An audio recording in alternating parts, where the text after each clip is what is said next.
8 kilovatli generatorimizni endi ochiq partiyasini olib keldik. Hozir zavod qilib tayyorlab klientga chiqarib yuboramiz. Keyin korobkada keldi. Shuning uchun hamma ishlarni o'zimiz qilib beramiz. Salarkalargacha ham quyib, moylargacha ham quyib beramiz.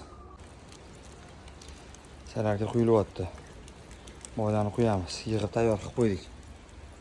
Tayyor bo'ldi generatorimiz.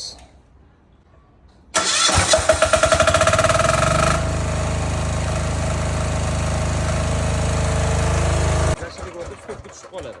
Rang o'tkaziladi, boshqadan zavod qilinadi.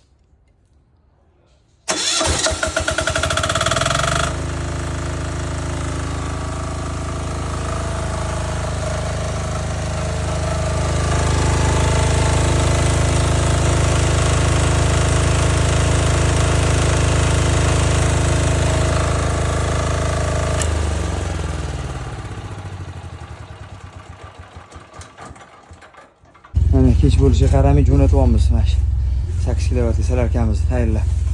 Akaning mashinalari zo'r ekan, top-toza ekan, ustlari ham yopiq ekan. Hozir olib ketadi egasiga.